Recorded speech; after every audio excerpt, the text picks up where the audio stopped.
That was fun. Show him the target, Blake. Yeah. Little 100-yard. Dot was settling a little high in those misses. And I suck. All right. So that's just for fun. So guys, you guys have a lot of questions about gear, right? Gear. At the end of the day, training is what matters, but I want to tell you all about this pistol I've got right here. So, internals and everything, just a stock Glock 17, right? Gen 5. Pretty simple. Stock trigger, all those kind of things. I actually really enjoy the stock Glock trigger because of its nice sturdy wall, right? So I can hang out nice and clear, get to the wall, steady pressure, and break. So even when I've got high stress, physically exerted, all those kind of things, I can get to that wall and know I'm not gonna have a negligent discharge, which nobody wants. So stock Glock 17. The only thing about the internals, I guess you could say, that are not stock would be the slide lock right here. I think this is, Cagworks. Yeah. So this is a Cagworks slide lock. It's really beneficial for me because if I don't have this, I never get slide lock because you can show you at this angle, stay safe. My grip is so high and aggressive like that. If I've got the regular size slide, it's gonna push down on it. Now, is it the end of the world? Not necessarily, but this Cagworks one is exactly created for pistol shooters like me. It's pretty badass. Right, yeah, you can see that right there. So that little lip helps it still lock open. I like it a lot. Now let's get into all the fancy goodies, right? So, yeah, we're out here doing the 2 guns. There's people all back there, so we're not muzzling them, right? I do have something fancy on here that's pretty new. I've got the Parker Mountain Machine barrel and comp. Woo, So for a long time, I've been against compensators just because I felt like it wasn't necessary, and it's still not necessary, right? But Will was telling me all about this one. He's like, dude, you should try it out. So now I tried it, and it's pretty badass. Like, we're just nailing shots at 100, no problem, having a good time with it. So I would give that a 10 out of 10. It's been really good. Some ammunition, we'll walk this way. Some ammunition it's not working too great with, which would be really weak 115 grain stuff. Really weak 115 grain stuff it doesn't work with, but 124s, the HSL ammo that I've been running, which is 115, but it's a little spicier, it's working really well. All right, let's go with what's on top. This is a Trijicon RMR. I don't remember exactly which make and model. Ooh, yeah. Everybody likes to look down the optic, right? I've had this thing for about 3 years now. No issues whatsoever. You can even see it's beat to hell. Look at all that. I do not treat this thing well. And it's always held zero and been very strong with me. No zero shifts, no issues with the screws backing out, nothing like that. Highly recommend it. The boys over at Culper Precision ended up doing a really nice slide cut for us. Really nice slide cut, so I really appreciate that.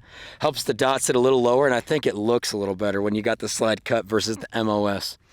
Awesome. So, lower, all stock, right? Nothing fancy. Let's talk about the flashlight. So this is the TLR1HL. I really like this one for a few reasons over the Surefire X300. This one's been super durable. I've had no issues whatsoever.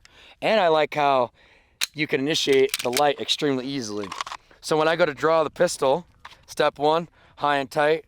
Step 2, muzzle oriented at the target. And if I need to turn on the weapon light, all I have to do is swipe down, get on the trigger with my full grip, and we're good to go, right? Show you one more time. Super easy, swipe, get on the trigger. It really makes a lot of sense to me. I feel like I'm a little shaky right now. Must be the caffeine. One thing I've noticed about Tommy's Surefire X300 is he has to really push down to get that light on, and I don't like that at all. I would rather just swipe it. It's also nice when I swipe, bang, bang, bang. If I need to reload and turn my light off, all I have to do is, as I come off the gun to go to my magazine, I swipe off, get my magazine, and we're good to go, right? Pretty cool. So I like the Streamlight TLR1HL. Other companies I'd recommend would be Surefire because they've been pretty good. And then Cloud Defensive is making some pretty good stuff on the rifle and weapon mounted lights. So, I mean, I guess that's it. There's Ameriglow backup iron sights, but they're not tall enough to even use. I don't do iron sights tall enough to actually get in my window because I want to see through my damn window. I don't want to have a bunch of stuff occluding it. Is that right or wrong? I'm not exactly sure. I really like it this way, and I've heard a lot of other really good shooters like it this way too. Also, at some point, you need to become a really, really, really effective point shooter. So we just did a stage over here. Maybe Blake will add in some of the footage. Where I jump on top of a car and we're shooting, bow, bow, bow, bow, bow, bow. And the first couple of targets, I didn't even get on the optic because they're like within 5 yards. So point shot, then there was some no shoots. Then we got on the optic, right? So that's the pistol, a Glock 17, nothing special. What else do you think we should talk about on it, Blake? That's the main things. Maybe some holster stuff. Oh yeah. So we just got a new holster for this bad boy. I'm really, really excited about it. I mean, look at that. That's beautiful tiger stripe camo. So that is from Ford Holster Company. Really, really cool guy. I've talked to him back and forth a bunch of times. He made me an EDC holster that would accommodate the compensator. And then I was like, dude, that's badass. So I picked up one of these as well. I would say his holsters have been some of the best I've ran.